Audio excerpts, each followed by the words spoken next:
Olá, voltamos aqui, né? Perdão pelo problema, a gente teve aí um problema com o microfone, né? Com a parte de som aqui, mas já retomamos. Quem está vendo ali online, não se preocupe, vocês não perderam muita coisa. Eu estava dando uma introdução aqui para o assunto com o pessoal. Então vamos começar a palestra de hoje sobre aplicativos e redes sociais. A gente vai falar da questão de anonimato e responsabilidades, a parte jurídica. O que está incluso, o que está implícito nos aplicativos quando a gente aceita o download, o que vincula o termo de uso de um aplicativo quando a gente aceita a instalação desse programa no nosso dispositivo. Então, termos de uso são contratos, e ao permitir o download de um aplicativo, de um software no seu dispositivo, você está firmando um contrato. E aí, se o seu contrato for mal redigido, né, ao invés de te ajudar a solucionar um problema, você terá dois problemas, né? O problema de fato e o seu contrato, tá?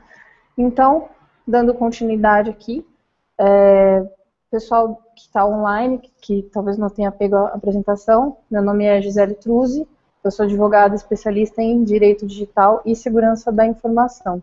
Já estou nessa área há 9 anos, tanto na parte consultiva quanto contenciosa. Eu vou pedir para o pessoal que estiver acompanhando online, que tiver dúvidas, encaminhar suas dúvidas para o pessoal aqui do Instituto, que aí eles repassam para mim, eu vou refazer a pergunta de vocês e vamos respondendo aos poucos, tá? Então, eu dividi o conteúdo de hoje nesses tópicos aqui, seguindo mais ou menos uma ordem lógica.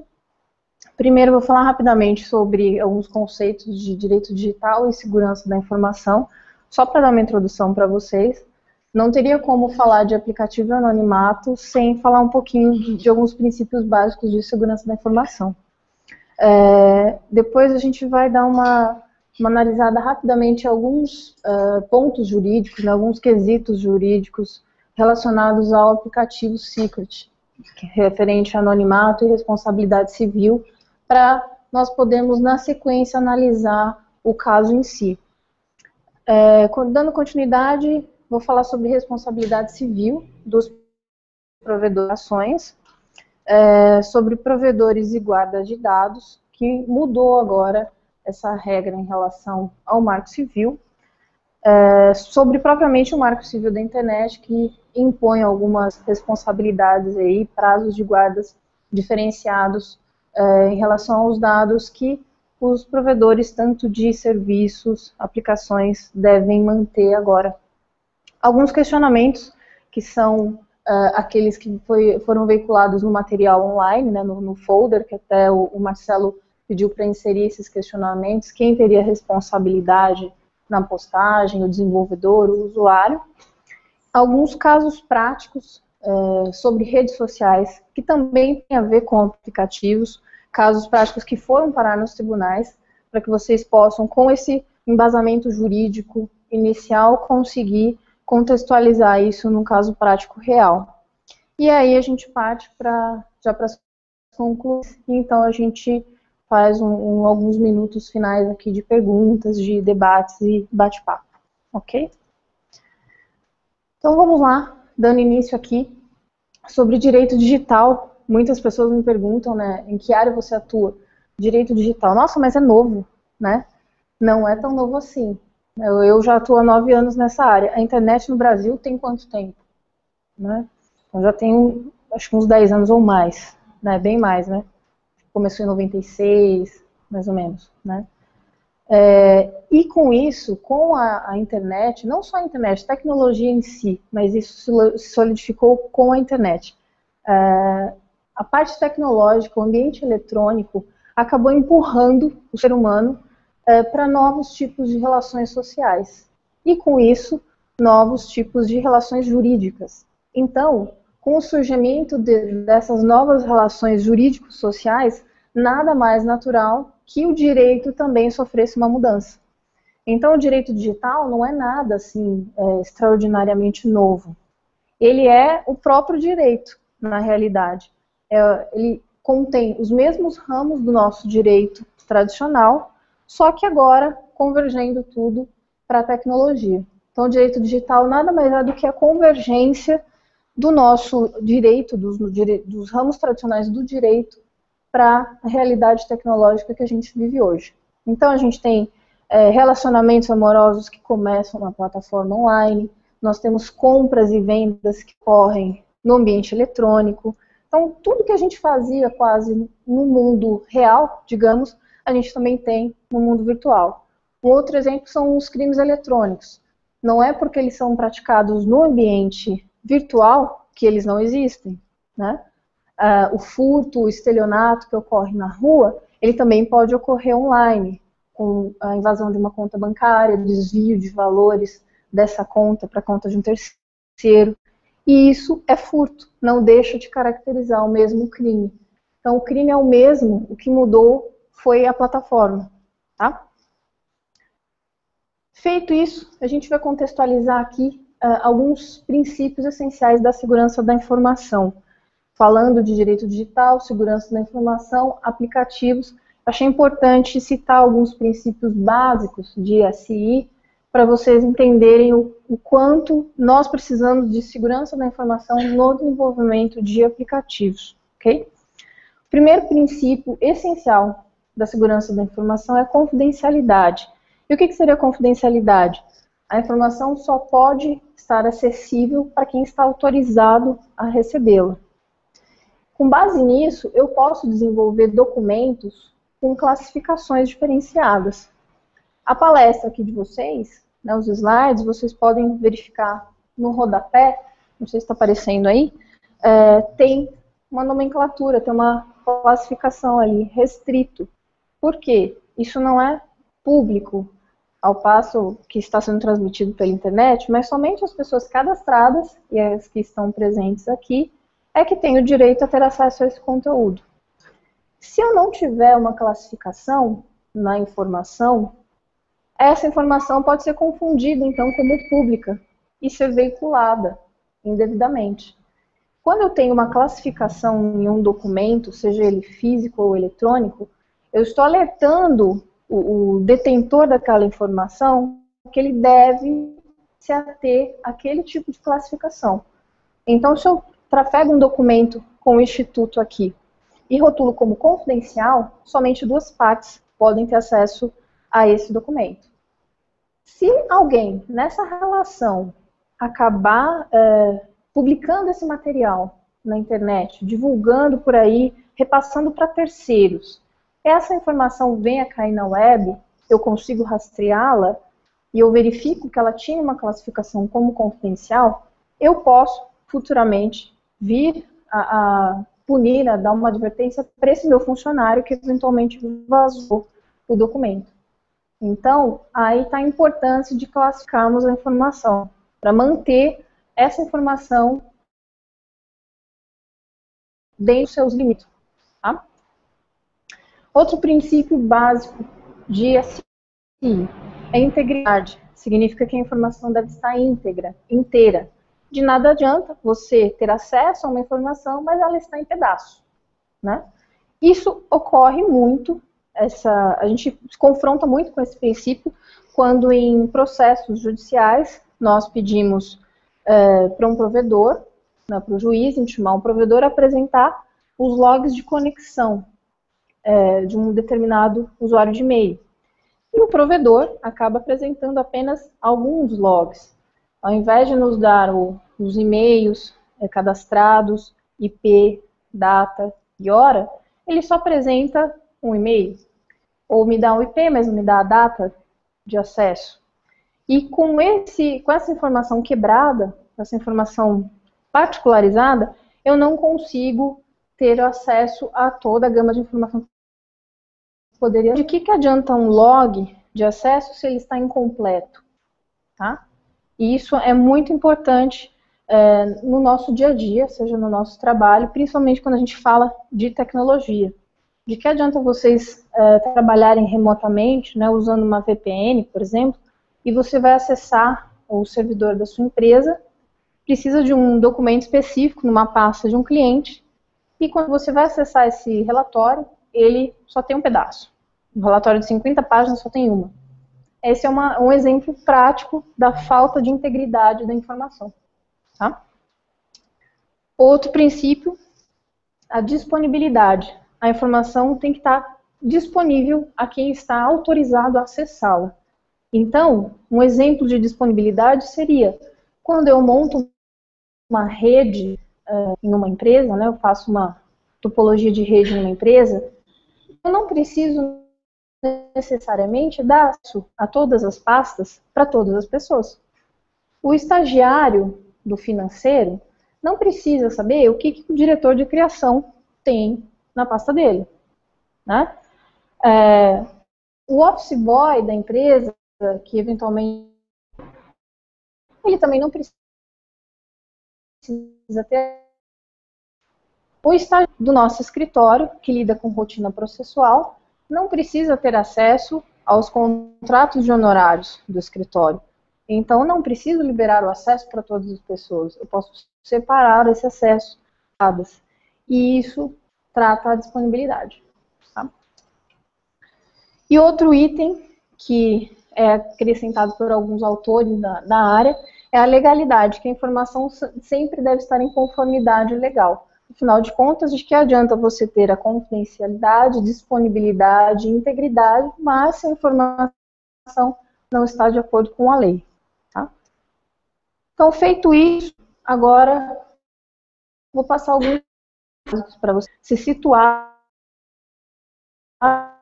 dentro do secret. Dentro do nosso país, nós temos uma pirâmide legislativa.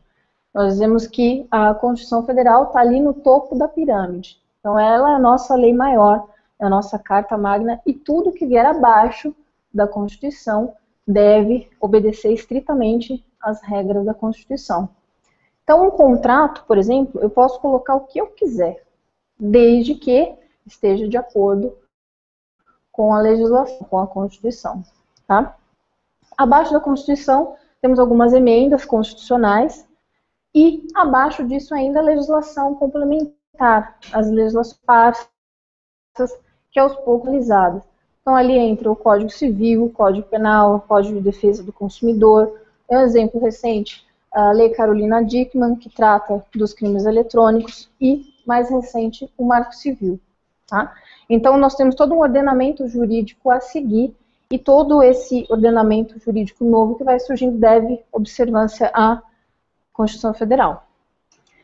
Falando em Constituição Federal, partindo do mais genérico para o específico, a gente vai falar de aplicativo, então vamos falar de anonimato, afinal de contas, o secret tinha a ver com anonimato também. Né? Nossa Constituição, artigo 5º, inciso 4, diz que é livre a manifestação do nosso pensamento, sendo vedado o anonimato. O que significa isso, Gisele? Quer dizer, eu não posso andar anônimo por aí, eu não posso fazer uma conta de e-mail fake, digamos, para navegar pela internet, eu preciso sempre me identificar a todo momento? Calma, não é bem assim. Você pode permanecer como um anônimo, claro, para sua própria privacidade, mas você não pode praticar atos ilícitos sob o manto do anonimato. Você pode fazer uma conta numa rede social com um nome X, aí, com qualquer nome, que não seja o seu real e nem de um terceiro que exista, para proteger a sua privacidade. Supondo que você seja uma pessoa pública, muito conhecida, e você quer ter contato com uma rede de amigos, você pode criar uma conta que ninguém saiba que de fato é você ali. Mas você não pode, através dessa conta fake, anônima, praticar crimes usando esse recurso. Tá? Então, baseado nisso, o uso do anonimato para a prática de delito, seja ele aqui no ambiente real, seja no ambiente virtual, já é dado. Então, se eu fizer o uso do aplicativo Secret ou de qualquer outro que garante o anonimato, para praticar bullying contra um colega de sala, para postar uma difamação, um fato vexatório sobre alguém, uma foto íntima, algo constrangedor sobre alguém, se eu fizer uso desse aplicativo, que permite um certo anonimato, para a prática de um delito, aí sim eu estou errado, tá? Então, nós já resolvemos essa questão inicial nesse primeiro ponto do anonimato, ok? Ali na Constituição Federal também, no mesmo artigo 5º, só que ali no inciso 10, fala da questão da imagem, da vida privada e da honra. Nós todos temos direito à manutenção da nossa intimidade, da nossa vida privada e da nossa honra. Esse artigo, esse inciso 10, é o que nos permite vetar a tirada de uma foto ou a filmagem de um vídeo ou qualquer publicação que interfira no nosso direito de imagem. Se algum colega de vocês, em alguma festa, quiser tirar uma foto de vocês, e vocês não quiserem, vocês não são obrigados a isso. Então, vocês podem, no momento, já falar, olha, de acordo com o artigo 5º, inciso 10, leva cola ali, já no seu smartphone, eu não autorizo essa foto. Você vai ficar com fama de chato, né? Mas você pode usar desse argumento. Esse argumento você pode utilizar também para requerer que qualquer conteúdo seu, diz respeito à sua imagem, seja excluído da internet. Tá? Qualquer colega que tenha postado uma foto ali constrangedora sua, você fala que veio uma advogada aqui falar para vocês que, de acordo com o artigo 5º, inciso 10, ele deve retirar esse conteúdo da web. Isso é o que dá embasamento para a retirada de conteúdo publicado sem autorização, conteúdo pessoal. Tá?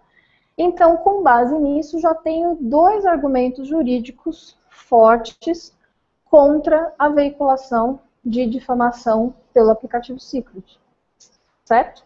Então, se alguém aqui, espero que ninguém, ou nenhum conhecido de vocês, tenha sido alvo de difamação pelo Secret, sofrer esse tipo de ocorrência, a pessoa pode fazer valer desses 2 artigos de lei já logo de cara para requerer a exclusão do material, tá? E aí ele pode requisitar a exclusão desse material diretamente para o usuário que publicou, caso não consiga contato, então diretamente com o site, com a rede social. E aí, Gisele, além da Constituição, onde mais a gente tem meios para fundamentar uma retirada de conteúdo publicado na internet sem autorização? Onde mais eu posso buscar recurso jurídico para embasar uma notificação para retirada de uma imagem ou para retirada de um caso de bullying, de difamação via rede social, via aplicativo? No nosso Código Civil, que é de 1916, veja bem, bem antes do smartphone, tá? No artigo 20 do nosso Código Civil, já dizia, né, que, salvo se autorizadas, a divulgação de escritos, a transmissão da palavra, ou a publicação, a exposição ou utilização da imagem de uma pessoa poderão ser proibidas, a seu requerimento e sem prejuízo da indenização que couber, se lhe atingirem a honra, a boa fama ou a respeitabilidade. Quer dizer, o Marcelo tirou uma foto minha aqui enquanto eu estou palestrando, mas eu autorizei implicitamente quando eu permiti, ainda bem, né? Melhor não comprar briga com um advogado, né?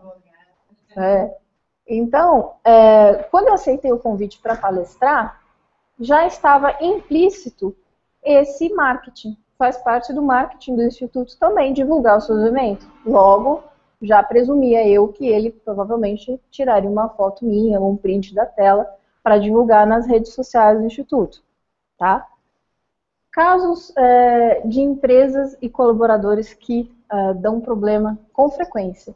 A empresa tira foto dos seus colaboradores no ambiente de trabalho ou numa festa da empresa e publica nas redes sociais ou no próprio site da empresa.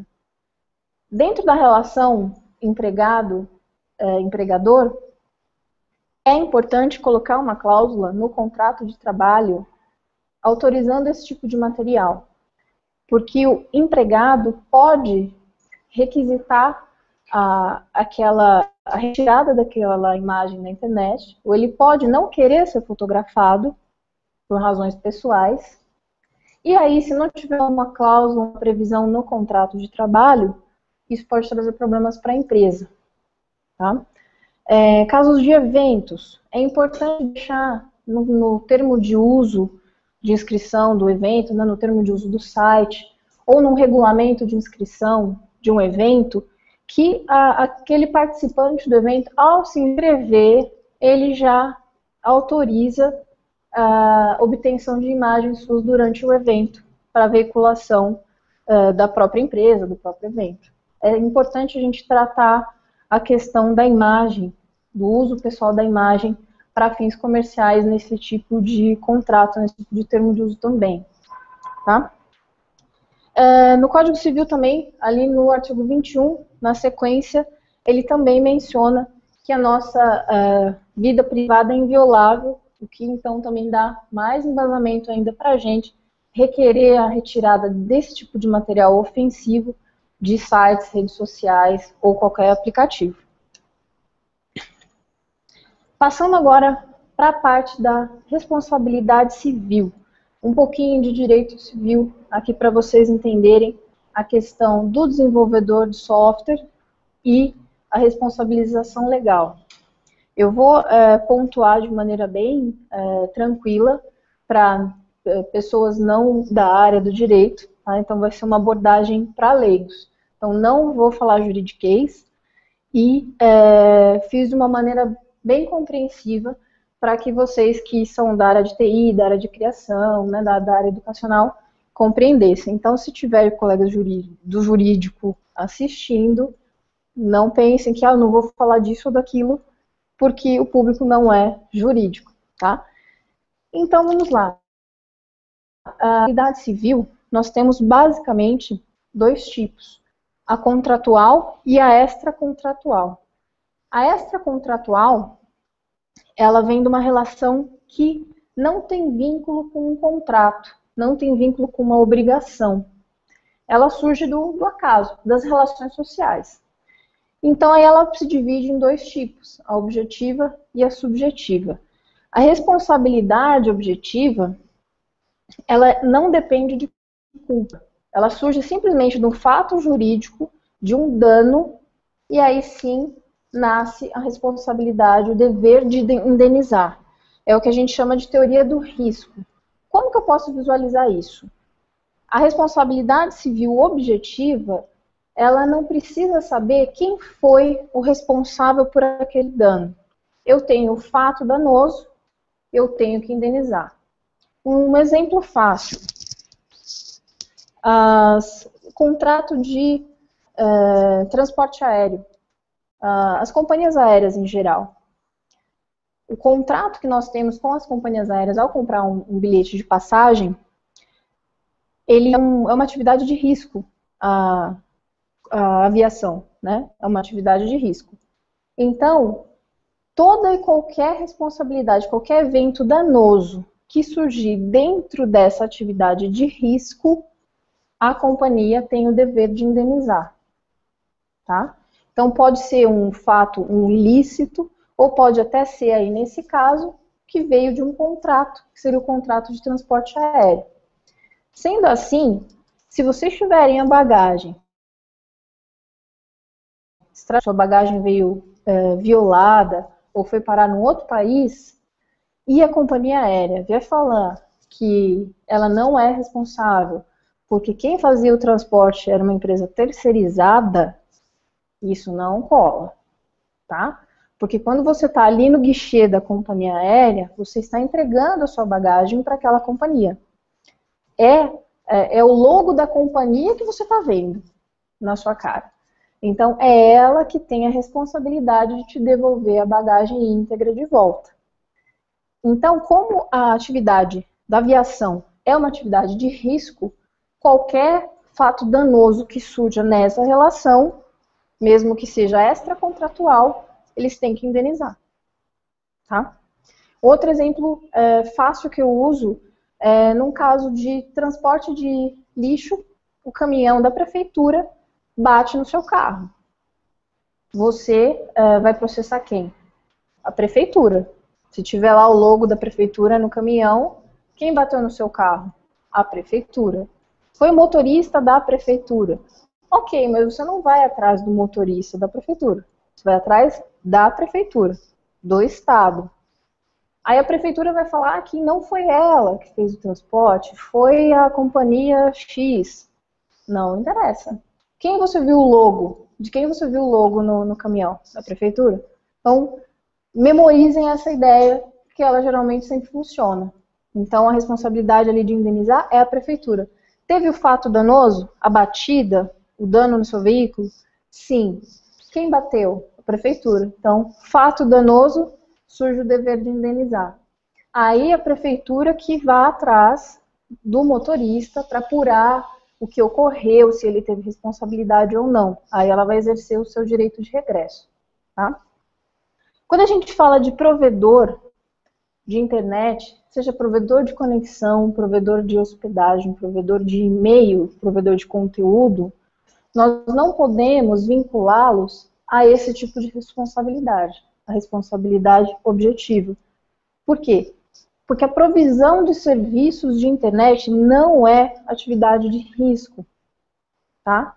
Então, eu não posso processar o Google porque alguém fez um comentário em forma de vídeo ofensivo contra mim no YouTube. Então, eu acabo processando o Google, que é o detentor do YouTube, quero danos morais do Google por conta dessa difamação. Não, eu preciso encontrar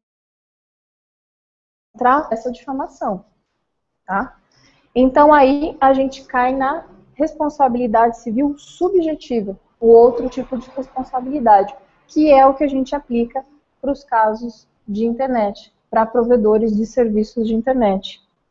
Então, aí sim eu preciso apurar a culpa, apurar quem teve a culpa. Aí sim eu preciso ver qual que é o nexo de causalidade. Aquela empresa deu causa àquele fato danoso? Não, no caso não foi o Google que produziu um vídeo difamatório contra mim, foi alguém. Então eu não tenho nexo de causalidade. Então não tenho dever aí de indenizar. Primeiro eu preciso buscar quem é o autor desse vídeo. Agora numa outra situação, se eu estou numa ação contra o Google, peço para que eles retirem esse vídeo do ar, porque ele é difamatório, ele está acabando com a minha imagem, e o Google não cumpre essa decisão judicial.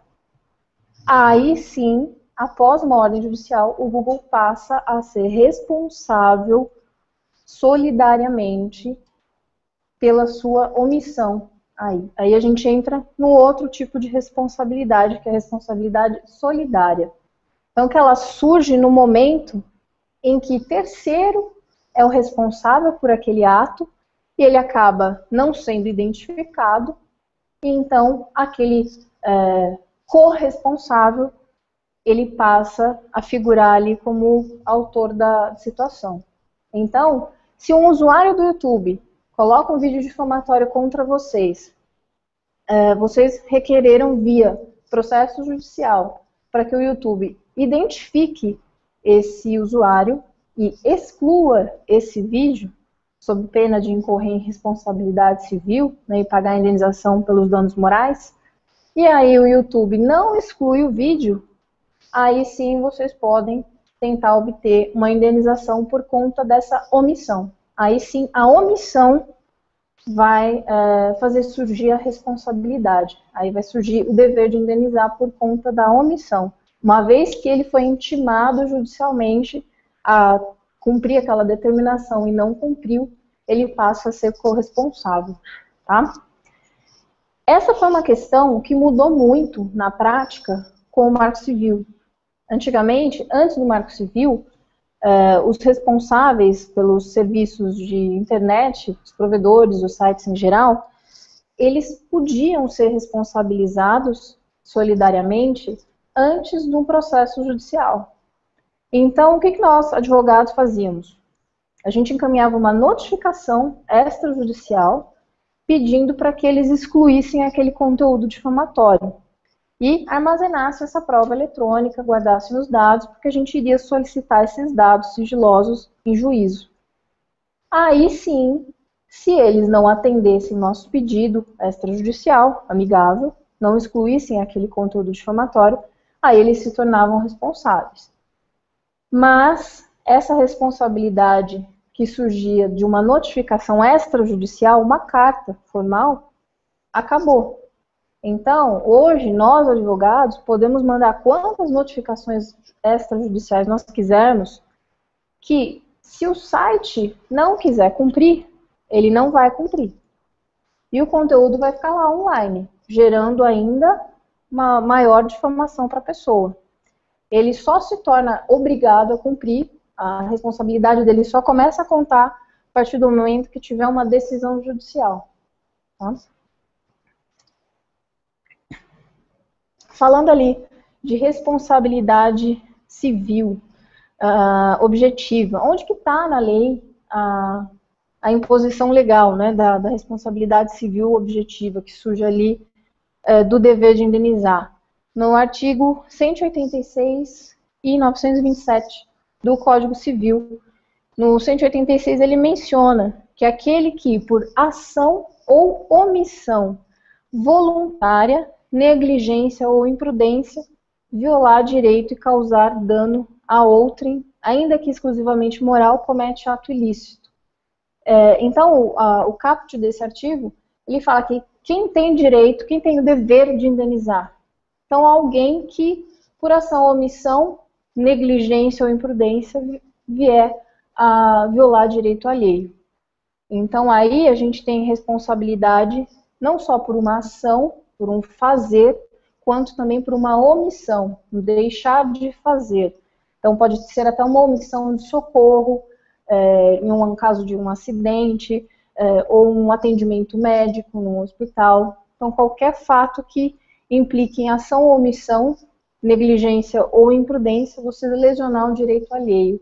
Essa responsabilidade, ela já surge independente de qualquer tipo de contrato, de qualquer vínculo jurídico. E no 927, aquele que por ato ilícito causar um dano a outra pessoa. Então, praticou um crime, ele furtou alguém, que ele vai ser responsável por indenizar aquilo que ele furtou. Tá? Falando de empresa, a empresa, nesse caso, ela responde solidariamente, o outro tipo de responsabilidade que a gente viu. A empresa responde solidariamente em relação aos atos dos seus funcionários. Então, se algum funcionário de vocês, ou vocês mesmos na condição de colaborador, praticar algum deslize, algum fato ali relacionado, né,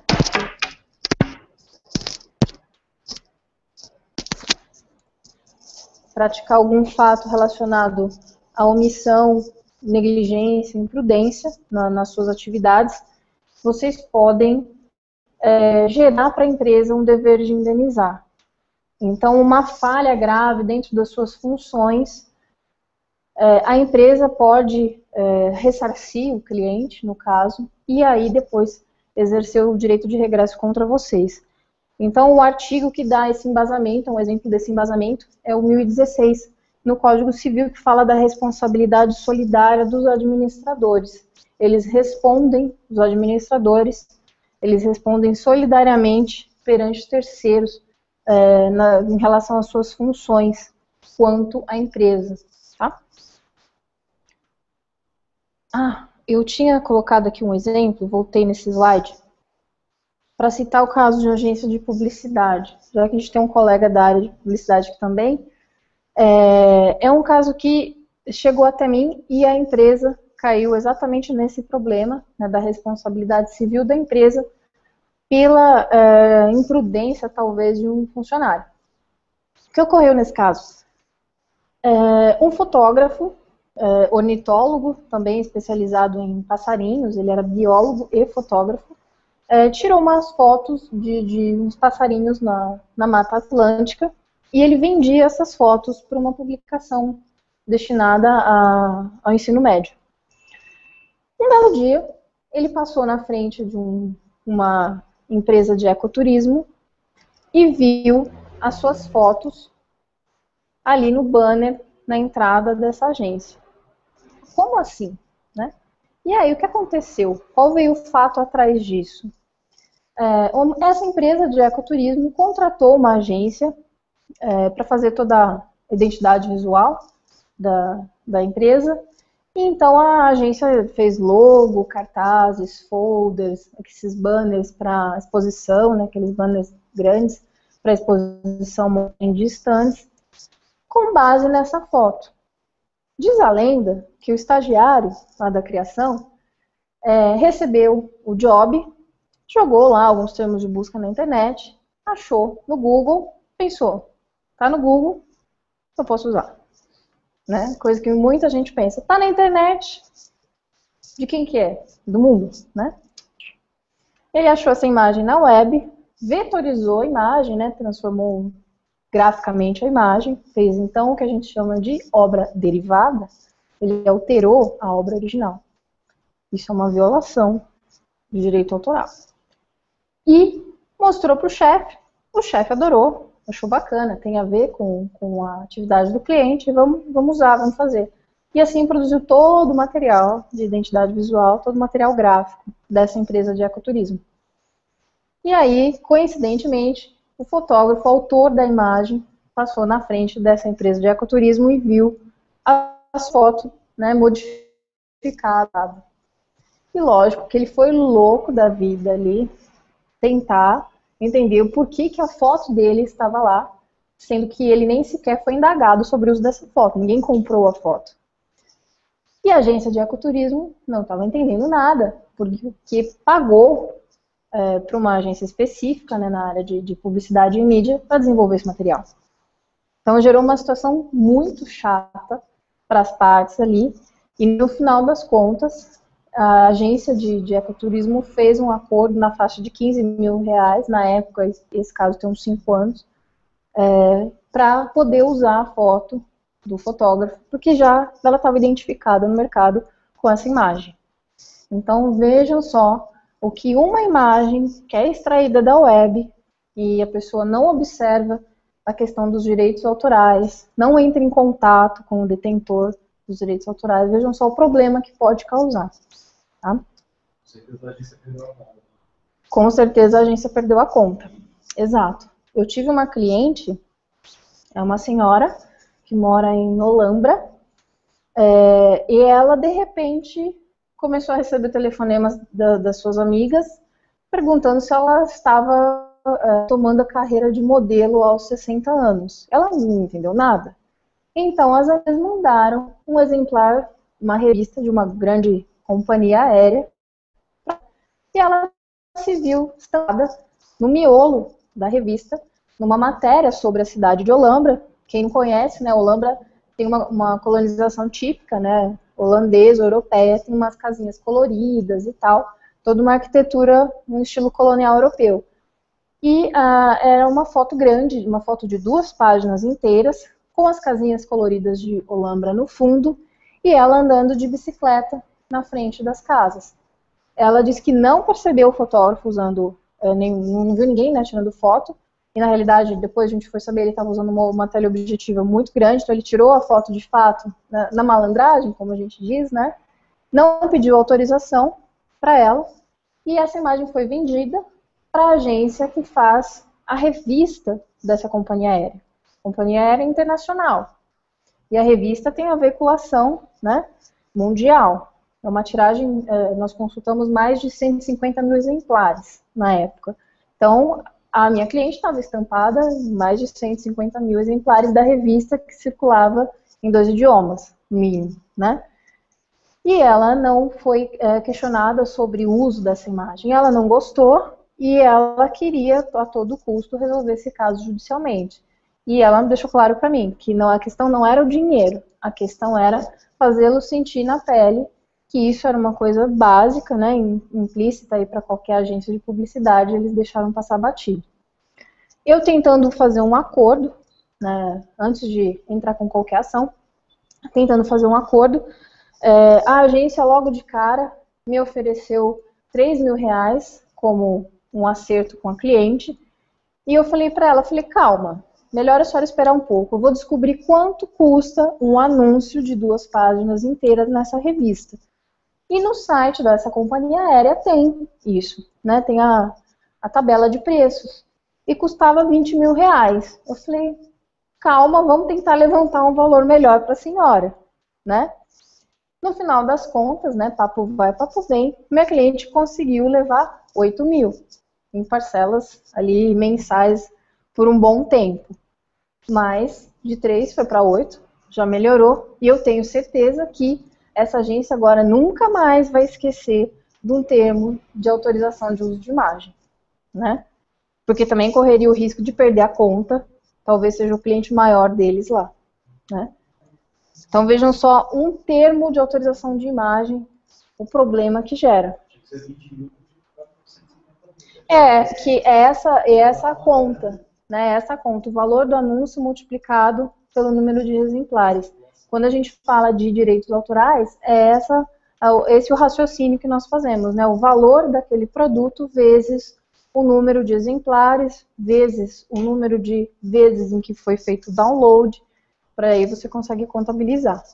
Tá? Então, gera às vezes um número astronômico mesmo. E nas brincadeiras, porque tinha um fundo econômico, né? Mas, por exemplo, se ele tivesse utilizado uma imagem no tanto da vida, uma coisa não, com as crianças que estão usando muito Instagram, etc., o Facebook, se elas utilizam aquilo que elas encontram na internet, né? Sem visar lucro.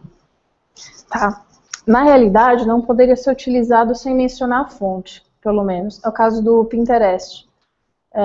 Eu já vi muito conteúdo no Pinterest, né, que as pessoas repostam aquilo e não menciona a fonte. O Tumblr também.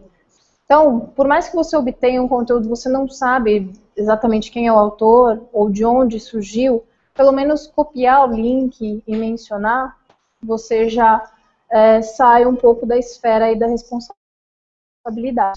Porque no momento em que você se apropria de um material que você encontrou na internet, não menciona qual foi a origem e posta isso num canal particular, você está querendo dizer que aquele material é seu. Você está se apropriando daquele material. Então, por isso que é extremamente importante copiar o link da fonte. Mas então, o interesse está tudo, Exatamente. Tanto que você encontra coisas ali que você, poxa, onde eu compro isso? Onde eu acho esse material aqui? E você não acha. Exatamente. Você não consegue achar de onde vem. Exato. Eles deveriam ter uma ferramenta que fosse capaz de identificar o link original ou fazer a pessoa postar. Não, nesse caso não. Porque a ferramenta não dá vazão para isso. Tá? Seria a ferramenta. Então é bem, imagina, sem problema. É bem complicado o uso de aplicativos nesse sentido. Tá? O aplicativo corre o risco de sofrer uma enxurrada de medidas aí, judiciais por conta disso. Que ele não colocou um recurso para possibilitar a linkagem do conteúdo original. Uma coisa que eu reparei, por exemplo, é que quando você vai postar qualquer imagem no Pinterest, ele te obriga a você escrever alguma coisa antes no campo para texto. Tá. Isso seria uma maneira de dizer que precisa entrar dessa questão? Poderia. Eu posso colocar só um ponto de ponto final. Tá. E aí posso. Quer dizer, eu não posso citar na fonte, mas pelo lado dele, ele me obrigou a Sim. alguma coisa. Eu não citei Uhum. Isso, esse raciocínio está correto, do Pinterest, do aplicativo, abrir um campo para o usuário inserir ali, fazer uma menção. Nesse momento, a partir do momento em que ele abre um campo específico para o usuário mencionar algo, aí ele já sai um bocado da esfera da responsabilidade, porque o usuário que postou aquele material e não mencionou quando ele teve essa oportunidade. Se o Pinterest não abrisse esse campo para o usuário inserir alguma menção, aí sim poderia dar maior problema. Instagram não. Tanto que você pode dar um print na postagem de alguém, né, e aí colocá-la novamente e não mencionar de onde veio. O Instagram não faz nem link, né? Não dá nem para editar depois também a postagem.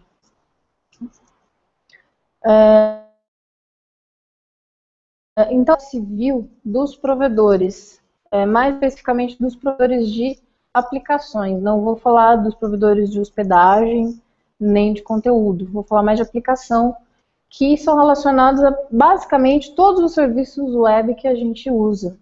Rede social, webmail, portal de notícias. Então, qualquer serviço que você precise de uma conta para se logar e usufruir daquele site, a gente pode considerar uma definição básica de aplicações. Tá? Com o Marco Civil, nós temos aí como as principais responsabilidades dos provedores de aplicações duas coisas: garantir a identificação do seu usuário e armazenar os dados de conexão, IP, data e horário. Armazenar por quanto tempo, Gisele? Aí temos um problema que vai virar uma disputa jurídica aí entre o que a nossa jurisprudência já vinha decidindo e o Marco Civil. Nossa jurisprudência dizia 3 anos. O Comitê Gestor da Internet no Brasil também menciona numa recomendação 3 anos. Temos esses 2 casos que eu mencionei aqui no slide, né, são 2 recursos especiais que tramitaram no STJ. O STJ definiu também como 3 anos. Então a gente tem essa ideia de 3 anos é o prazo que deve ser armazenado os dados de conexão. Só que o Marco Civil encurtou esse prazo para provedores de aplicação. Ele diferencia provedor de hospedagem de provedor de aplicação. E determina que os provedores de aplicações armazenem por 6 meses. De 6 meses para 3 anos, temos um prazo aí considerável. Tá?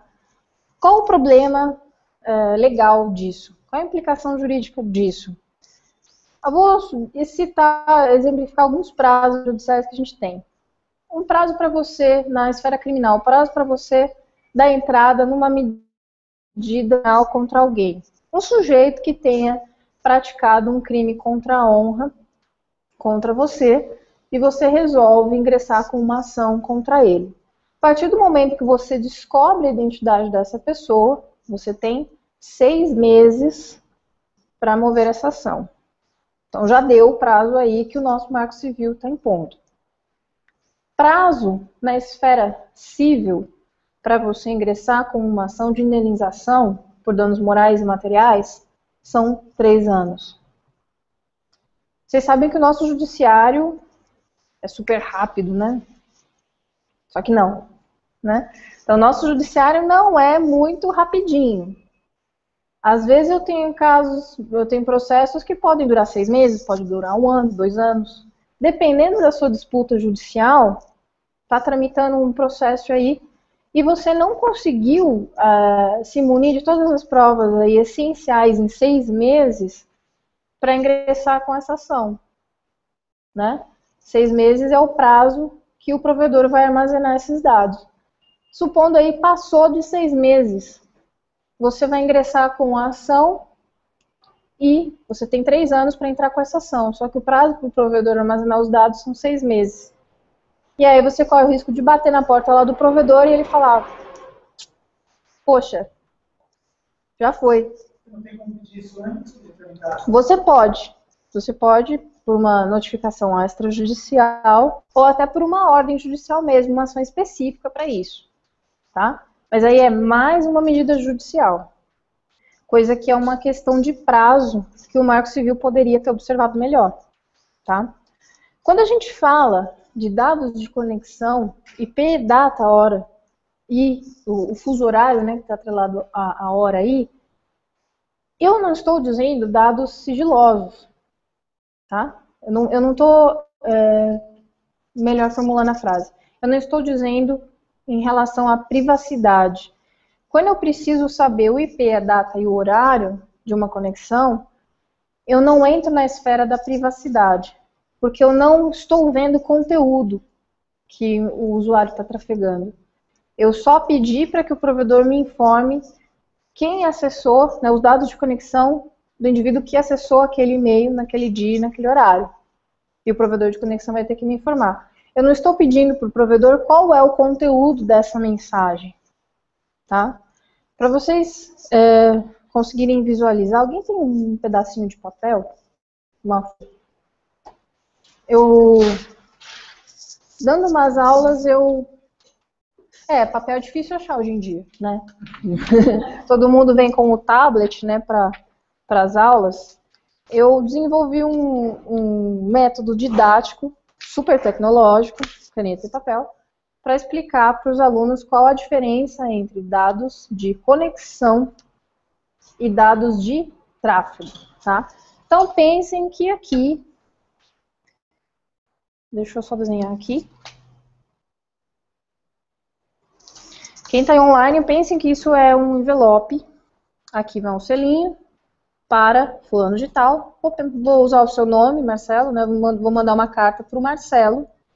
E remetente aqui vai ser a Gisele. Então, eu coloquei aqui o conteúdo da minha carta, selei, lacrei o envelope e postei no correio. O que eu estou vendo do lado de fora? O nome do Marcelo, o endereço. Sem endereço, esse envelope vai chegar para o Marcelo? Não. Do outro lado aqui, o que eu estou vendo? O meu nome e o meu endereço. Sem isso, o correio também não vai aceitar, né? Eu não estou vendo nenhum conteúdo. Ah, mas se você colocar na luz, né? Se você passar no vapor de água e descolar, não estou usando de recursos antiéticos para saber o material disso. Eu penso que esse envelope está lacrado. Então, isso está dizendo que o Marcelo está nesse local. Então, o Marcelo está nesse lugar aqui.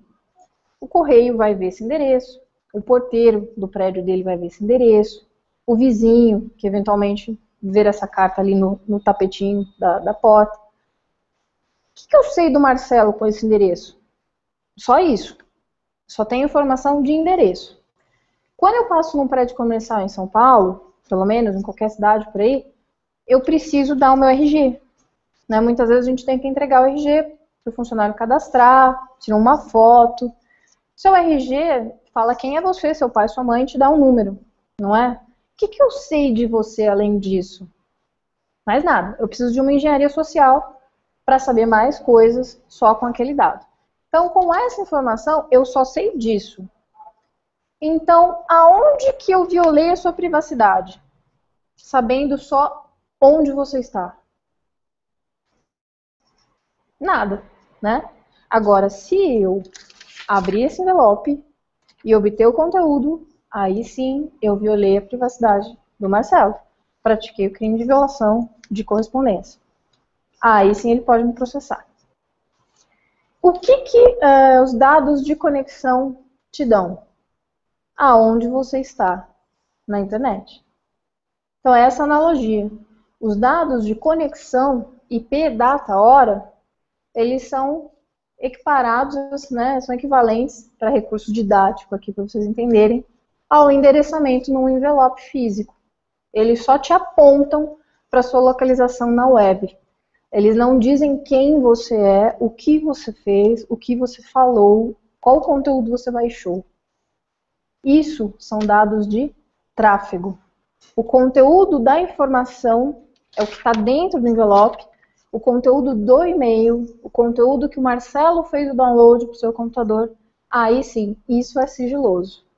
Isso, se eu tentar acessar sem uma ordem judicial, aí eu vou estar praticando violação. Aí eu vou poder estar praticando talvez o crime de interceptação de comunicação telemática. Artigo 10, Lei 9296. Tá? Então, dados de conexão não ferem a privacidade. Mas se eu acessar dados de tráfego, aí sim. Tá? Então, essa era a ideia do antigo projeto de lei de crimes eletrônicos que veio lá com o senador Azeredo e começou a ter uma polêmica muito grande, porque lá aquele projeto de lei já criava essa obrigação do provedor armazenar os dados de conexão. E aí muitas pessoas não entenderam muito bem essa diferença entre conexão e tráfego e jogou tudo numa panela só. Então falava-se que o projeto de lei feria a privacidade. Contanto não. Tá? Então no momento em que eu peço esses dados de conexão para o juiz, intimar o provedor, esses dados ainda, mesmo por ordem judicial, eles não estão passando nenhuma informação sigilosa, tá?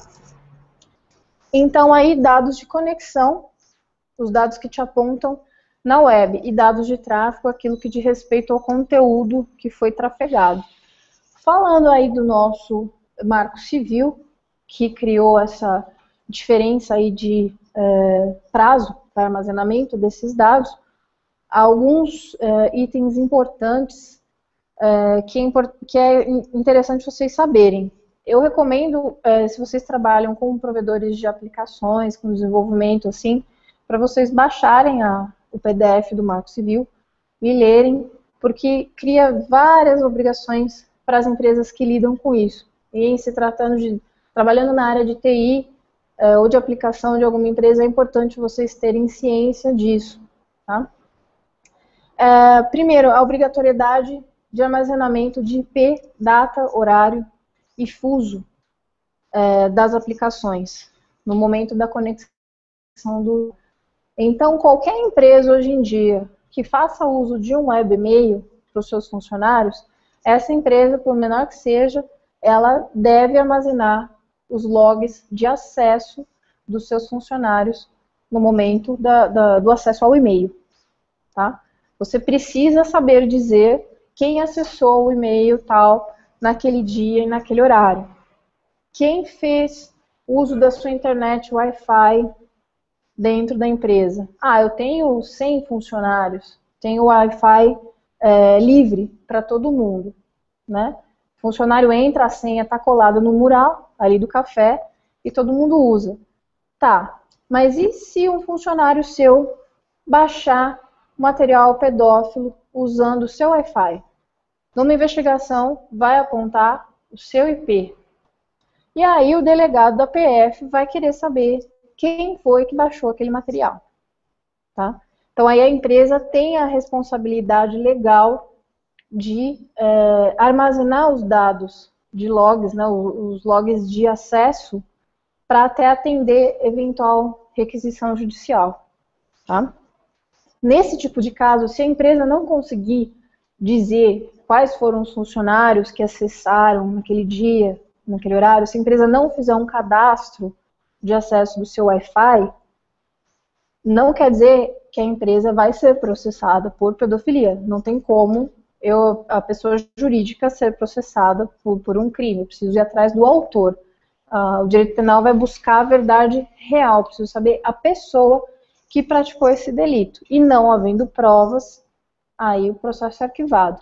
Mas, até aí, é bem constrangedor para um diretor de uma empresa ou para o gestor da TI ter que comparecer em delegacia e ter que dar informações sobre isso. E vocês sabem que aí a mídia, sabendo de um caso desse, acaba ventilando o nome da empresa, né, nos órgãos de imprensa aí, e acaba não sendo nada agradável para uma empresa tendo um caso desse, tá?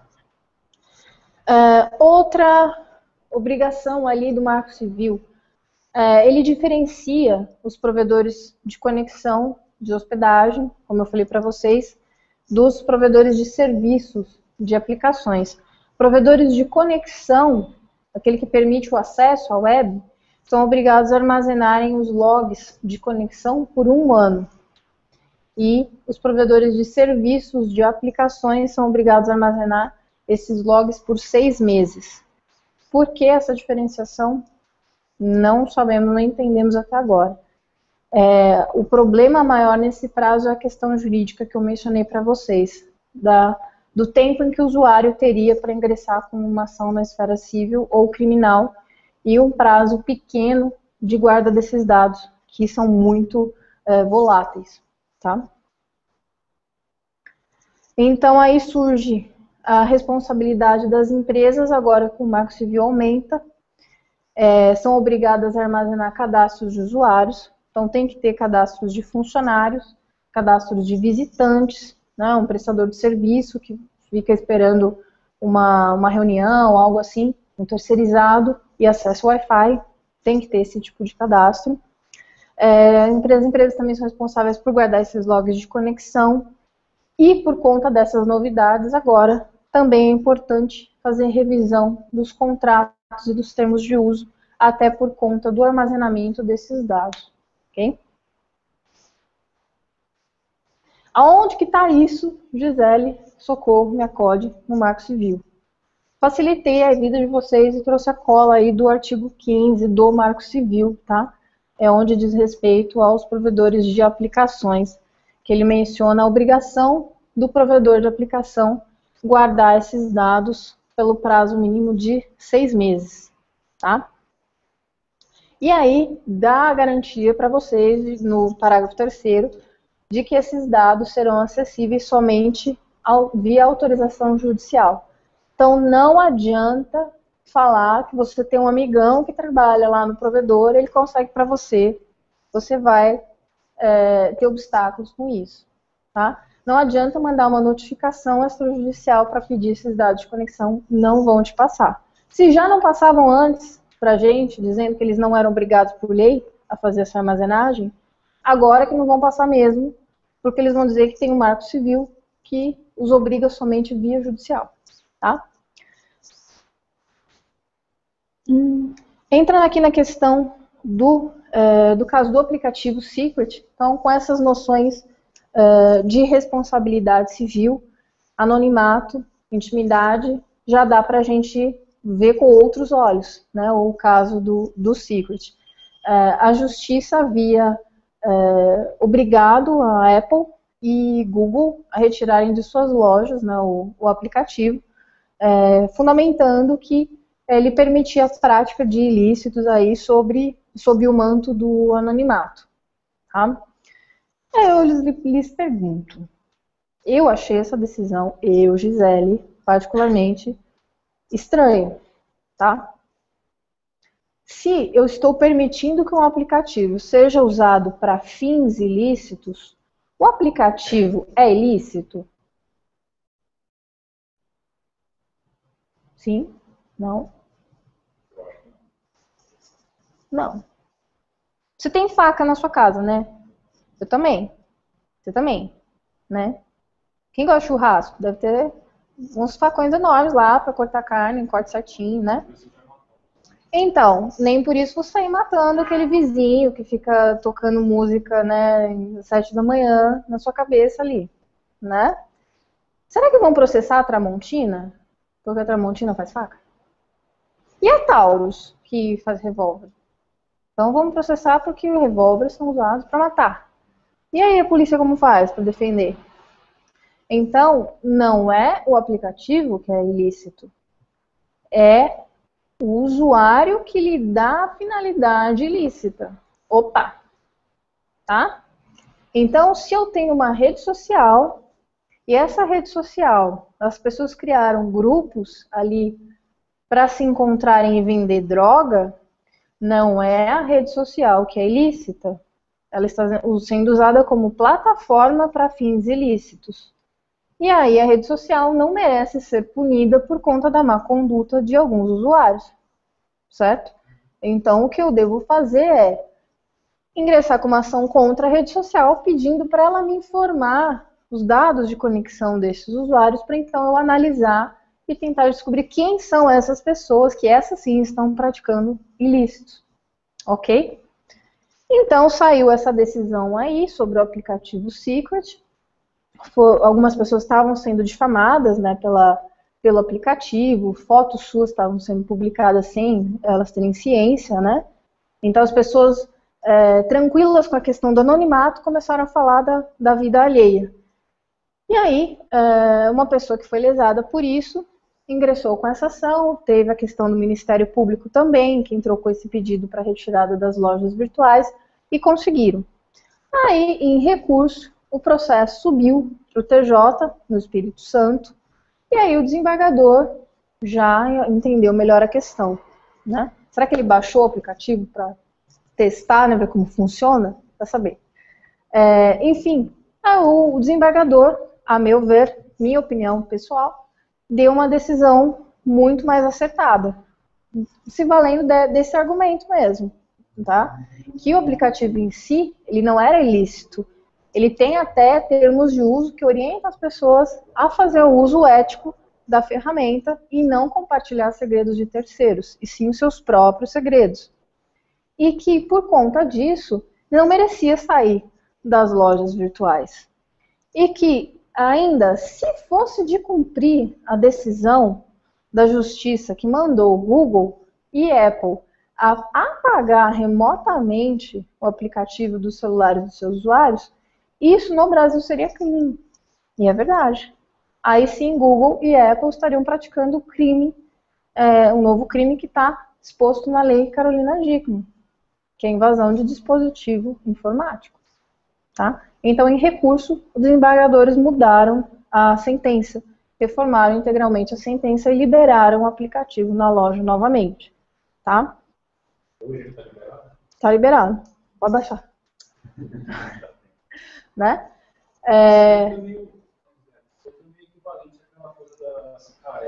Isso, bem lembrado. Foi. Você está acessando assim, e de repente celular, e aí você sim. Isso. Poxa, você estava acessando o aplicativo lá, estava falando da vida alheia, e aí de repente, poxa, não consigo mais usar, né?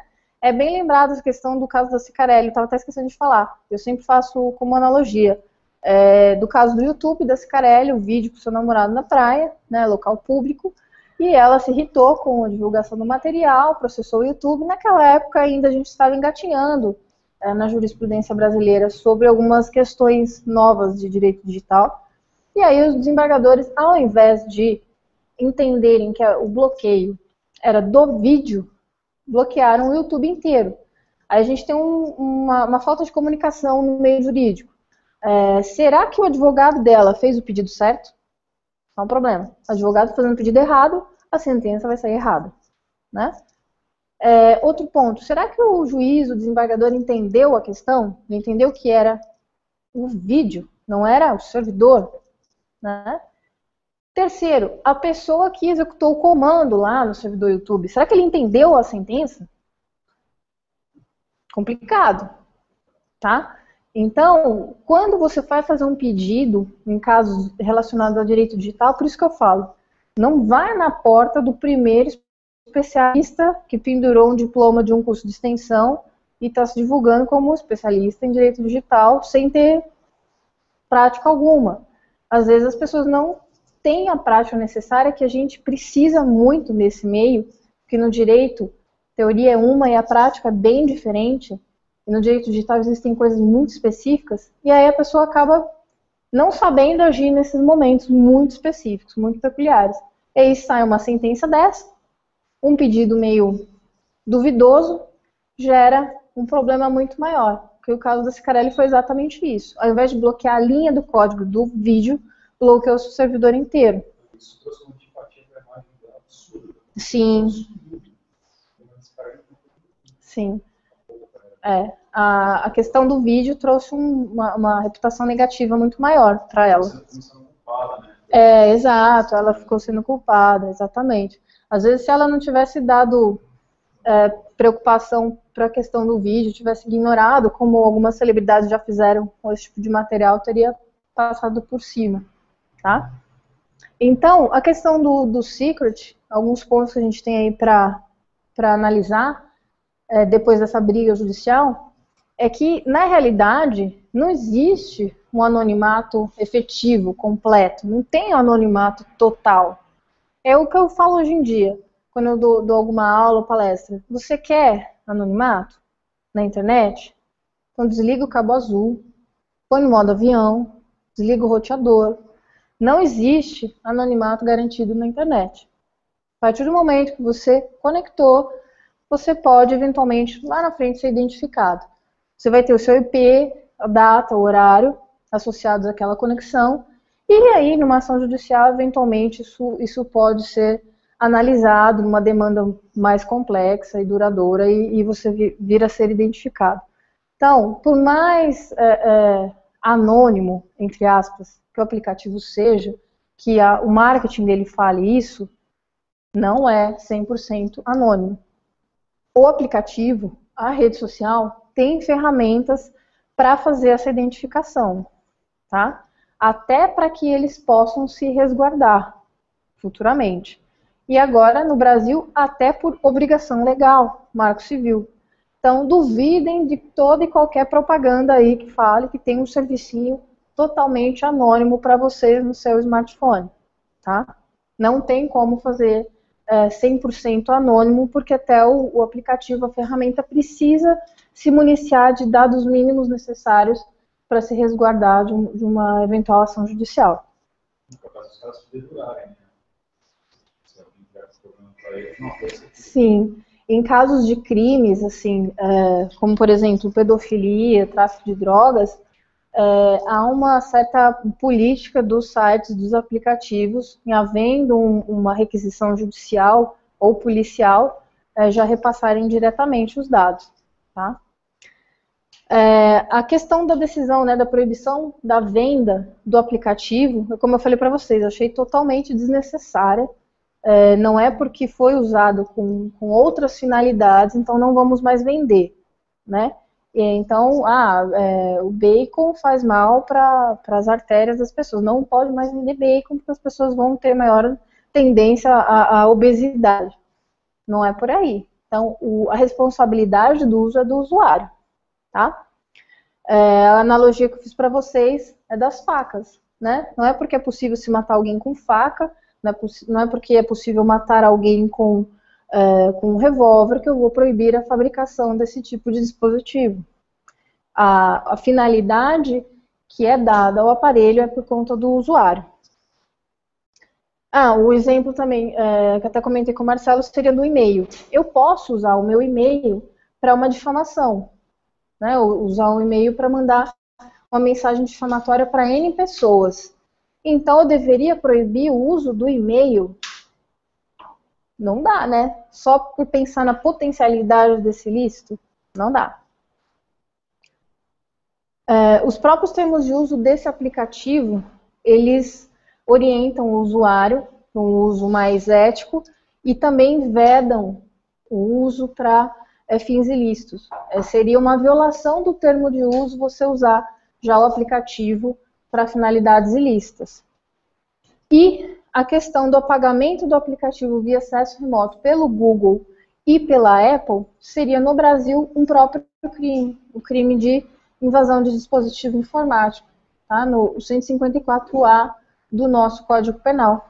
Seria invadir dispositivo informático alheio, violando um mecanismo de segurança para obter uma informação que está ali naquele dispositivo, tá? Então, a Google ou a Apple estariam tendo acesso ao seu celular, quebrando a senha, né? Porque eles não digitariam a senha ali no seu teclado, seria internamente, e estariam apagando um conteúdo.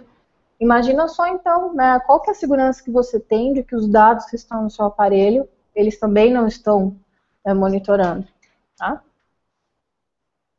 E esse tipo de crime, eu até coloquei aqui um slide para explicar melhor para vocês, por conta da importância que passou a ter hoje em dia a gente colocar no mínimo senha em todos os nossos dispositivos eletrônicos. Porque o crime desse artigo é exatamente invadir o dispositivo mediante violação indevida. A quebra da senha é uma violação indevida. Se eu quebrar a senha por força bruta ou por engenharia social, ficar de olho nas informações da pessoa e fazer um jogo de informações, né? Ou qualquer mecanismo que eu utilizar ali para saber a senha dela, conseguir quebrar, até mesmo esses celulares que têm um padrão de desenho, né, não é senha numérica, se você olhar assim contra a luz, às vezes você consegue visualizar, né, o caminho da digital do indivíduo e consegue saber e destravar o celular da pessoa, tá? Olha, dando ideia, né? Já faz menina lá, vamos xeretar o celular do namorado. Então, isso é um mecanismo de quebra de senha. Logo, se vocês fizerem isso contra os seus parceiros ou parceiras, vocês estarão praticando o crime do artigo 154A, tá? Invadir o dispositivo mediante a quebra da senha. Só que, por outro lado, essa lei, ela não define para a gente o que seria invadir. Poderia ser por força bruta, poderia ser por engenharia social, poderia ser pela análise do padrão do desenho, né? Aí eu digo que, e se esse notebook, no caso, estivesse preso numa mesa com uma corrente e você usasse um pé de cabra para quebrar essa corrente e então conseguisse acessar esse notebook. Pensando que a corrente ali que estaria fechando o notebook fosse o único mecanismo de segurança, qual foi a ferramenta utilizada para quebrar esse mecanismo de segurança? Pé de cabra. Então, concluímos que o pé de cabra agora é uma ferramenta hacker, né? Não, calma, não é assim. Mas isso é só uma construção lógica para vocês verem o quanto que essa lei ela é falha. Ela não diz qual seria o mecanismo de invasão. O que seria invasão? O que é o dispositivo informático? Qual seria o mecanismo de segurança? Senha, firewall, fica a seu critério. Então, municiem-se aí de todos os mecanismos de segurança possíveis que vocês tenham, porque caso o seu celular seja obtido ali por terceiro e você não tenha colocado no mínimo uma senha de travamento da tela e a pessoa acessar e obter ali as suas informações, não é o crime do 154A, tá? Não configura esse crime. Então, ter a quebra da senha é o primeiro requisito para a prática desse crime, ok? E falando nessa lei, ela criou, na realidade, na prática, 2 novos crimes para o nosso mundo aqui. O outro crime seria do 154B, que fala de interrupção de serviços telemáticos públicos. Seria um exemplo DDoS, um ataque de negação de serviço num site do Planalto, ou site da Polícia Federal, um site.gov. Coisa que ocorreu bastante, né? Acho que foi em 2010 para 2011, que o pessoal do Anonymous derrubou o site do Planalto e outros sites ligados ao governo. Até então, esse tipo de ataque específico não era considerado crime na nossa legislação. A gente só conseguia punir essas pessoas pelo crime de dano, que seria o dano que foi obtido, o dano que resultou da ação em si. Então, o seu site era um e-commerce, ficou horas ali sem operar. Então, quanto você deixou de vender por conta desse DDoS? Aí sim a gente consegue mensurar e processar o indivíduo que praticou esse DDoS. Era por esse meio, crime de dano. Hoje em dia, a gente tem o artigo 154B, mas ele só vale para sites do poder público, tá? Só DDoS em sistemas telemáticos públicos.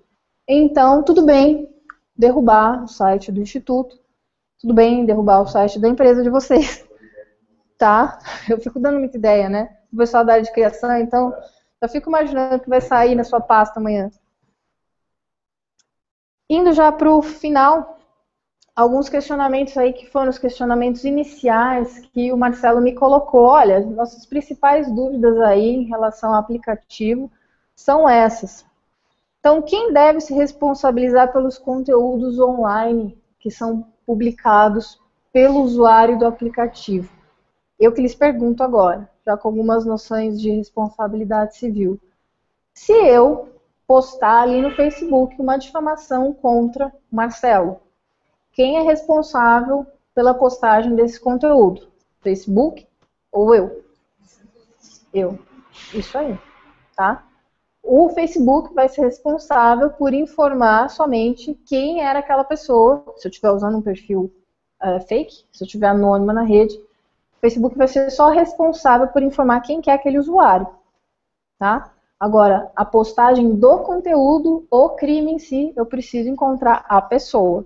Então, não posso responsabilizar a empresa desenvolvedora do aplicativo Secret pelos ilícitos que seus usuários estão praticando. Mesma coisa se, naquele caso da falha do aplicativo para alocação das bikes, que eu mencionei para vocês. Foi constatada uma vulnerabilidade no aplicativo e expôs os dados das pessoas. Se alguém praticar alguma coisa com esses dados, em relação a esses usuários, a empresa pode ser responsável por aquele ilícito em si que foi praticado? Pelo ilícito em si, não. Mas, eventualmente, ela pode se responsabilizar na esfera civil pela vulnerabilidade que expôs o usuário. O caso da Sony, lembram da Sony, da rede, da PSN, que ficou aberta uma série de dados de correntistas, né, o pessoal que jogava na rede de videogames, e ficaram abertos os dados de cartão de crédito. Então, teve casos de usuários que processaram a Sony pela falha, pela negligência, pela imprudência no tratamento dessas informações. Aí sim, eventualmente, eu posso ter fundamento jurídico para uma ação de indenização por ter exposto o usuário, mas por aquele crime lá do qual ele foi vítima no final, não. Tá? Então, as plataformas devem ser processadas? Nesse sentido, não.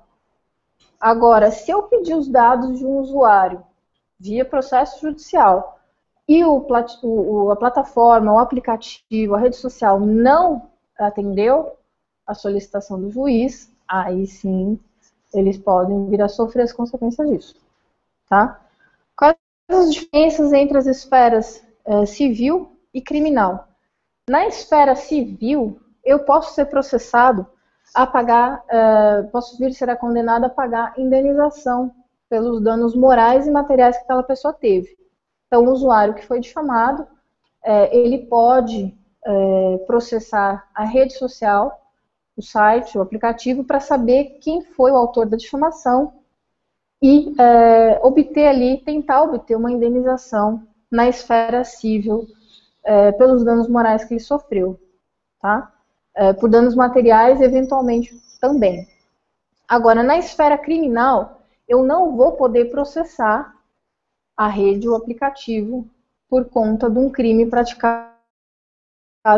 Eu vou precisar primeiro saber quem é esse usuário, saber quem é a pessoa dele, onde ele se encontra, e aí, então, processar esse usuário em si, criminalmente, pelo crime que ele praticou. Então, aí sim, tendo uma identificação, eu posso processar esse indivíduo na esfera civil e na esfera criminal, tá?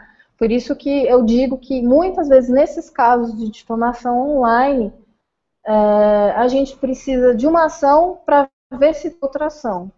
Então, a gente precisa acionar um provedor para obter os dados de conexão, para saber quem é, para depois, ao final, verificar se eu tenho dados suficientes de uma identificação real, para ir, então, processar esse indivíduo. Por isso que não dá para dizer que navegar na internet é 100% anônimo. Praticar atos aí na web 100% anônimo é possível. Você pode usar ferramentas para isso, né, o torrent e tal, que dificultam a identificação. Ao final, eu consigo saber? Consigo, é trabalhoso, mas é possível de saber. A não ser que eu seja um usuário, assim, super alto nível, nível super expert de informática, e ele use todos os mascaramentos possíveis para tentar se ocultar, tá? Vou fazer uma pergunta só por curiosidade. Claro. A Carolina ela teria conseguido chegar na pessoa que invadiu o celular dela se ela não tivesse contratado lá na... Se ela não tiver... o advogado que ela contratou? Tá. Então, se a Carolina Dickmann teria conseguido chegar... Porque me pareceu muito um caso de... Ainda mais pela rapidez, assim, me pareceu muito um caso, assim, de um cara que tem um paciente muito grande, sabe? Para poder resolver. Uhum. Tá. Então, sua dúvida seria se ela teria conseguido chegar na real identidade do usuário que vazou com outro advogado comum. Só que eu sou uma pessoa comum, né? Tá. Eventualmente teria. Uhum. Eventualmente teria sim. Tá? Eu tenho 2 casos tramitando no escritório que a gente está bem perto de chegar na identificação das pessoas. A gente já teve a segunda resposta dos provedores de conexão para saber quem é. Um deles bateu num endereço muito estranho que minha cliente falou, olha, não sei o que é isso aí. Então aí a gente pediu mais informações para o juiz. Mas se ela fosse uma pessoa comum, teria. Tá? Esse caso em específico que eu mencionei, nós damos entrada no final de novembro. Tá? Então a gente conseguiu eliminar. E aí a gente já teve, era um e-mail do Yahoo, se não me engano, envolvia um outro blog também, que a pessoa difamou e publicou fotos íntimas dela. Então, primeiro a gente excluiu o conteúdo que estava exposto, e aí ingressamos com a ação contra as plataformas, né? As plataformas informaram os usuários, aí a gente pediu para o juiz oficiar essas empresas, esses provedores de conexão, para que esses provedores dissessem os dados de conexão desses indivíduos, né? Então, aí eles disseram, e nesse momento da conexão apareceram alguns nomes que ela desconhecia. Então, aí a gente vai tentar ver agora a relação dessas pessoas com o local ali. Então, tá bem próximo de saber quem foi que fez. Quase um ano. Então, assim, é possível saber, pode ser que demore mais, né? Porque sendo uma pessoa pública, tem toda aquela questão da pressão pública, do caso que acaba gerando. Mas é possível de resolver, tá? Então, quais as responsabilidades dos desenvolvedores nessas situações? Usando o exemplo do Pinterest, como a gente mencionou antes, o desenvolvedor, a empresa em si, ou o desenvolvedor pessoa física, ele é responsável pelas informações que são trafegadas ali, então ele tem que ter um termo de confidencialidade, garantir para o usuário que as informações vão permanecer ali em sigilo, né? E ele é responsável por dar ferramentas para que o seu usuário não entre na prática de crimes. Tá? Então, o Pinterest, ao abrir um campo para o usuário jogar um link, fazer uma menção do conteúdo original, ele já está se isentando da responsabilidade de uma eventual violação de propriedade intelectual. Tá? Então, a própria ferramenta tem que dar opções, tem que dar alternativas para que o usuário caminhe na legalidade. Tá? Fazendo isso, ela consegue se manter mais isenta. Aqui eu vou passar rapidamente só alguns casos práticos relacionados a redes sociais, que já que a gente falou tanto de aplicativo e rede social estão sempre muito ligados, e aí fica a questão, né, nossa, mas e em caso em que a pessoa praticou algum ilícito por uma rede social e pode ser punida? Tem, o que não falta são casos de difamações em redes sociais. No escritório, quando a gente recebe um caso de pessoa física, a maioria dos casos ou é difamação online, via rede social, na maioria dos casos Facebook, ou é revenge porn, né, pornografia de vingança, que é a divulgação de conteúdo íntimo não autorizado. Tá? Então, um primeiro caso aqui é aquela mulher que foi espancada até a morte no Guarujá por conta da veiculação de um retrato falado falso numa página do Facebook, uma página local de lá. Esse caso ocorreu mais ou menos no primeiro semestre desse ano. Uma página local do Guarujá divulgou um retrato falado, dizendo que era uma pessoa que estava associada a sequestro de crianças e usava essas crianças em magia negra e tal. As pessoas daquela região já associaram esse retrato falado a uma mulher em específico, e assim que viram essa mulher na rua, começaram a espancá-la até a morte. Tá? Depois foram averiguar que, na realidade, no local ali não tinha sequer um caso registrado em delegacia sobre sequestro e desaparecimento de menor de idade. Tá? Então, veja a que ponto que um fato mentiroso espalhado na rede acabou ocasionando a morte de uma pessoa.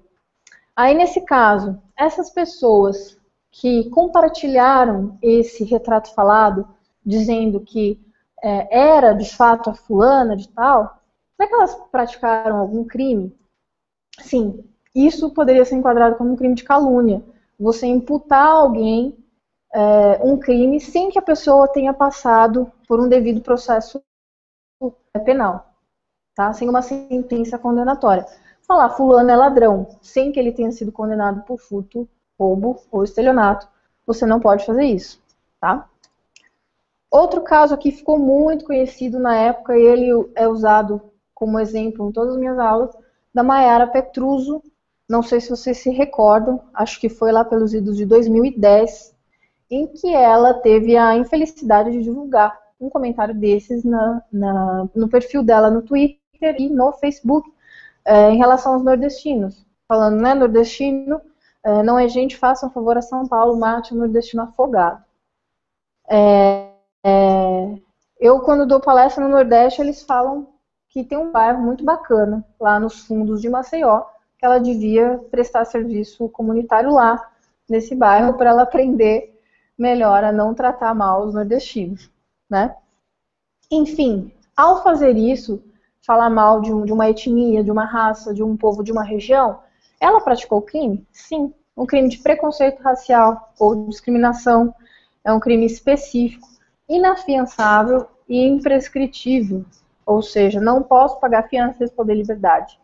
E ele não prescreve. Ou seja, dali X anos, se alguém quisesse ingressar com uma ação penal contra isso, caso ninguém tivesse movido o processo ainda, isso seria possível, tá? Se eu tivesse sido, por exemplo, não gosto de combustível, se tivesse sido só isso. Aí é a opinião pessoal dela. Eu faria super um convite para ela ir para Maceió comigo, semana que vem, vou dar uma palestra lá, ela vai mudar em 3 horas de opinião. Né? Mas não seria um crime, é uma opção pessoal. E fundada em que, não sei, mas é uma opção pessoal, tá? Eu parto do princípio que me parece, ultimamente, assim, todas as pessoas que odeiam veementemente algo nessa questão, assim, de raça ou regionalismos, né, é porque elas não conhecem o lugar, né? E a OAB Ceará, na época, apresentou uma denúncia para o Ministério Público Federal, aqui em São Paulo, e então eles ingressaram com uma ação contra ela. No final, ela foi condenada a 1 ano, 5 meses e 15 dias de reclusão pelo crime de preconceito racial ou discriminação. Porém, como ela passou um bom tempo aí sendo também atacada nas redes sociais por conta disso, e ela também trancou a matrícula dela na faculdade, pasme, ela fazia direito, tá? Ó o exemplo, essa menina, Richthofen fazia direito. E um outro rapaz que matou a avó e a empregada, não sei se vocês lembram, há muitos anos atrás, também fazia direito. A Rua Cuba, o crime da Rua Cuba também, o rapaz fazia direito. Estou com medo de mim, né? Não, fica tranquilo, gente, eu tenho um laudo psiquiátrico, tá tudo bem, tá? Então, que trancar a matrícula dela na faculdade que ela cursava aqui em São Paulo, porque ela não aguentou mais a pressão do próprio pessoal da faculdade, claro, e ela também estagiava num grande escritório aqui, um escritório desejado por muitos estagiários no começo de carreira, e ela também foi convidada a se retirar, porque começou a ficar mal para o escritório ter essa menina no seu quadro, tá? Então a juíza, pensando nesse, digamos, sofrimento que ela teve por uns 6 meses, 1 ano, aí que foi que durou o processo, a juíza trocou, digamos assim, falando simples para você, de modo simples para vocês, trocou a pena dela de reclusão pelas chamadas penas alternativas, né, prestação de serviço comunitário, pagamento de cesta básica. Então ela foi determinada a pagar ali cesta básica durante esse período, tá? E ela ia prestar serviço comunitário a uma entidade que a juíza indicou no processo, tá? E o Google não esquece. Exato, é o que eu ia falar. Muito do que as pessoas postam hoje na web, elas não têm noção do quanto isso pode prejudicá-las no futuro. Passaram-se 4 anos do processo dessa menina. Você acha a menção desse caso, você baixa a sentença na íntegra dela. Se ela quiser prestar um concurso público, ela já vai ser olhada assim, né, com uma certa exclusão por conta desse pensamento. Então, a internet não nos deixa esquecer. E por conta disso, as pessoas acabam tendo um comportamento muito automático, né? Tudo elas fotografam, tudo elas postam, tudo elas falam, elas não têm noção do quanto de conteúdo negativo às vezes elas estão gerando contra si próprias. Então, muitos desses jovens aí, na faixa de até 20 anos, estão produzindo material contra eles mesmos, que no dia seguinte, quando eles forem procurar um emprego, um estágio, isso vai pesar na decisão, tá? Aí também a gente tem hoje no direito uma nova tese chamada Direito ao Esquecimento, que é baseada até num enunciado do Conselho da Justiça Federal, que se usa do princípio da revisão criminal, do indivíduo poder apagar, digamos assim, a sua ficha criminal, depois que ele cumpre o processo, cumpre a pena, o processo é arquivado, tem um período ali de anos para correr, ele é como se voltasse a ser tecnicamente primário. Para mostrar para o judiciário que você voltou a ser uma pessoa ali comum, sem causar dano à sociedade. A revisão criminal nos permite isso em algumas situações. E a internet, hoje em dia, ela acaba até inviabilizando a sua revisão criminal para a sociedade. O que você fala fica lá, pendurado muitas vezes, e você não consegue excluir nem por processo ou notificações. Tá? Então, o direito ao esquecimento vem lidar justamente com essa questão de que todo mundo tem o direito também de ser esquecido. Todos nós temos nosso direito de ser deixados em paz. E algo que você praticou ali há anos atrás, ou uma matéria jornalística que estava lá na mídia impressa, e depois de 15 anos foi digitalizada e caiu agora no portal do jornal, e aparece no primeiro link quando você joga o seu nome no Google, você tem o direito de excluir isso. Porque aquele material foi objeto de notícia lá atrás. Depois de 10, 15 anos, ele não é mais consultado. As pessoas não precisam mais saber sobre aquilo. Você já teve o seu momento, aquilo já fez parte da sua história. Então a pessoa também merece ter esse direito daquele fato ser deixado lá atrás e não ficar atormentando como um fantasma. Tá? Então essa tese nova sobre o direito ao esquecimento vem lidar com isso, está trabalhando isso dentro do judiciário. Outro caso também de incidente em rede social, no meio corporativo, foi uma própria funcionária da Câmara de São Paulo, né, concursada, e que ela fez um comentário negativo em relação ao presidente da Câmara, depois de 15 anos de trabalho ali. Ela mencionou, né, que o presidente seria malandro e coronel.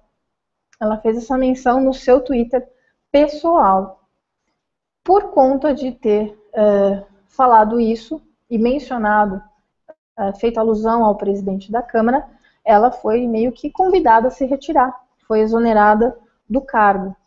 Então aí, qual seria o crime que ela teria praticado se fosse de levar isso para a esfera judicial? Seria um crime de difamação, no artigo 139 do Código Penal. Tá? Pensando assim, Gisele, não foi bem um crime, o que ela falou não me afetou totalmente, não seria um crime em si.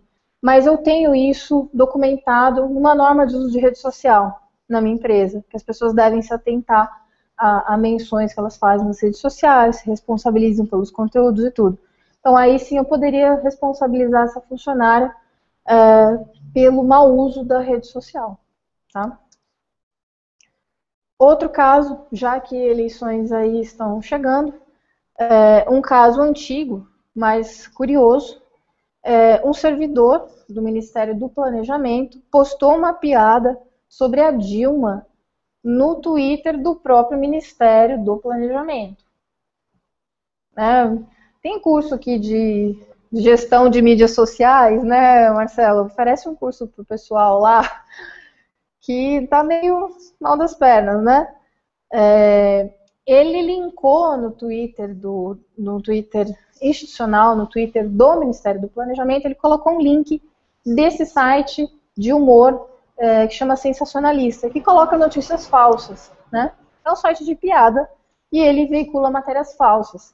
E a matéria era que a Dilma seria a garota propaganda do Veja Limpeza Pesada, por conta da faxina que ela fez nos ministérios dela. E ele linkou isso no Twitter institucional. Tá?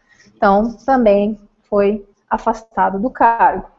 Aí o pessoal diz, poxa, é que ele estava fazendo post do smartphone e ele não trocou a conta, né? Não tem como, né, gente? Você tem essa função, tem que se atentar ao tipo de conteúdo postado. Mas agora ela não faz bem, eu acho, ela estava postando sobre o Samsung, sobre o Sony, eu acho que ela ganhou, e aí dizendo que o Sony era sensacional, ela postou no Twitter isso. Só que na verdade quando foi pro Twitter aparece lá, né, postado de um iPhone. Ups! Poxa, a pessoa é paga para fazer a postagem do celular, mas aí ela postou do aparelho do concorrente. não pegou muito bem, né? Eu acho que ela não vai ganhar esse job aí, né? Obrigada, Marcelo.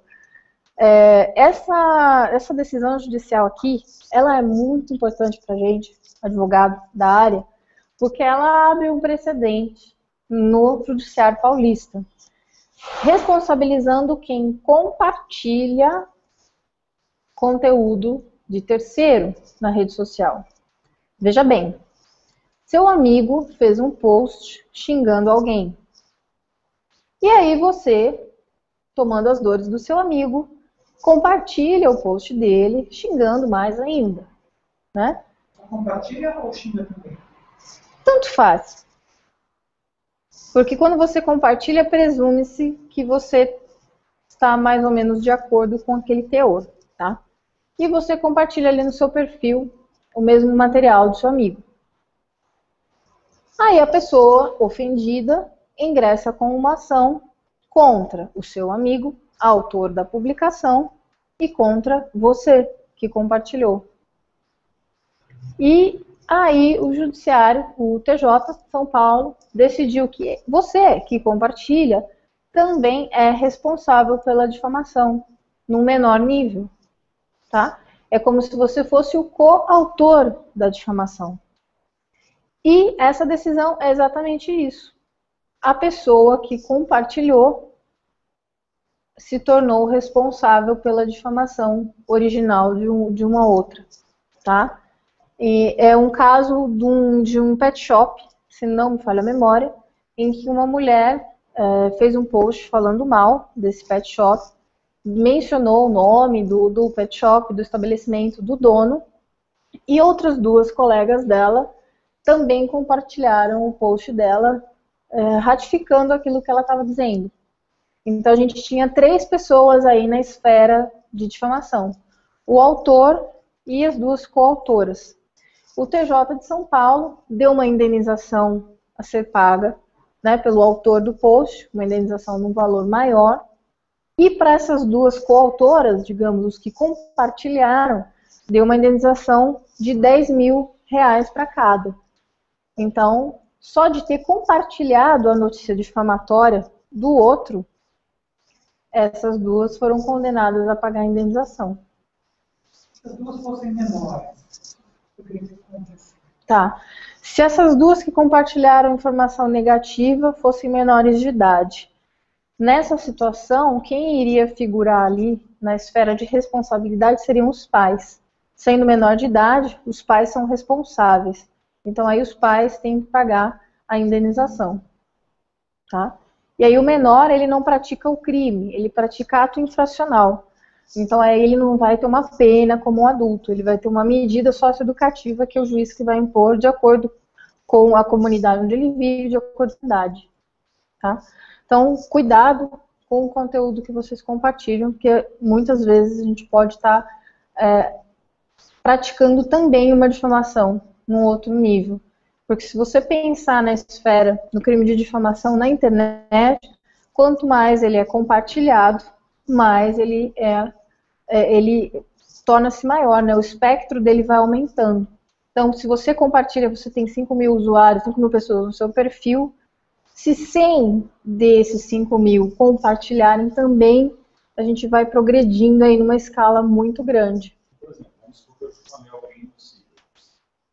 Se todo mundo que está aqui na sala viu e deu um like nessa minha frase, se enquadra nisso que você está falando? Então, nesse caso, no teor dessa... Tá. Se você só der um like, se você não compartilhou. Quando eu acho no simples, quando eu dou um like, vai para os meus seguidores também, né? Acho que essa é a forma de compartilhar, na verdade.